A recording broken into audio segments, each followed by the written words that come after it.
Welcome to this explainer. Okay, today we're diving into absolutely the hottest theory surrounding GTA 6 and our highly anticipated return to Vice City. I mean, what if the new game brings back literally the most legendary character in Vice City history? Yeah, you know exactly who I'm talking about, the one and only Tommy Vercetti. In this explainer, we're going to look at exactly what a comeback could look like, why it'd be a total game changer for gaming history, and what the source material actually tells us about how Rockstar could pull this off. So, will Tommy Vercetti actually return in GTA 6? That's the massive mystery we've got to solve today. We're going to look directly at the facts, the established lore, and, well, some very real-world obstacles. Because, with the game officially taking us back to Vice City, every fan on the planet is asking this one massive question. And if Rockstar actually pulls the trigger and does it, man, his comeback could literally break the internet. But to answer this properly, we really need to examine the clues.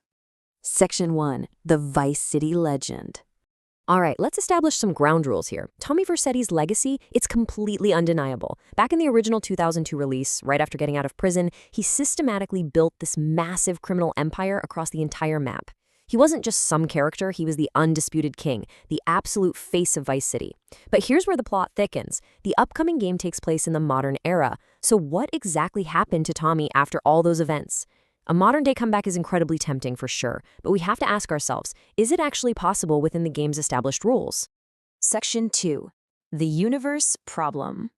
Okay, so here's the roadblock. We're dealing with a massive continuity gap. Rockstar, as you probably know, generally separates its games into distinct universes. The original Vice City belongs strictly to the 3D universe, while the upcoming GTA 6 continues the modern HD universe. Basically, it's like two parallel dimensions. So the crucial takeaway here is that the Tommy Vercetti we played as in 2002 isn't just automatically part of this new game's history. Because of these completely different continuities, a direct one-to-one comeback isn't something we should just blindly assume is going to happen. But does that mean the developers can't pay tribute to him? Absolutely not. Section 3. A reimagined crime boss. Now, picture this scenario for a second.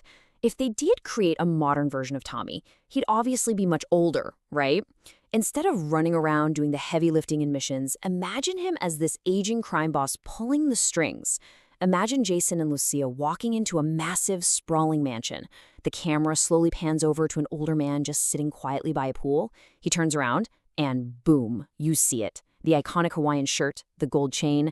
Just imagine the cinematic tension of experiencing that buildup, leading to that realization. It would easily be the craziest character reveal in Rockstar history. They could have Jason and Lucia hear stories about him on the streets, or maybe even meet people deeply connected to his newly reimagined empire. Section 4. Remembering Ray Liotta. But we do have to ground our theories in reality. In 2022, the gaming world faced a stark and heartbreaking loss. The legendary Ray Liotta tragically passed away. And let's be real, his phenomenal voice performance is a huge, undeniable part of what made Tommy so iconic in the first place. Because of this monumental loss, it's highly likely that Rockstar may prefer not to recast him, just out of pure respect. Bringing Tommy back as a major speaking character without Ray Liotta's voice, well, actually, it might just feel wrong to a lot of fans. So while an older, speaking crime boss sounds absolutely amazing on paper, this real-world hurdle makes a major speaking role highly unlikely. Section 5. The Easter egg theory. So if a major role is out, what's next? Well, subtle nods could honor the character perfectly without violating universe continuity or disrespecting Ray Liotta's memory. The most realistic possibility here is probably an Easter egg. I mean, Rockstar loves referencing its older games. Imagine exploring the new, massive map and stumbling upon an old mansion heavily inspired by the Versailles estate, or walking into a random hotel room and finding a cyan Hawaiian shirt just sitting on the bed, totally identical to Tommy's. Or maybe, actually this would be amazing, you find old, faded newspaper clippings scattered around about a legendary Vice City crime boss. They wouldn't even need to show Tommy's face. One small, clever reference like this would just explode across the internet instantly.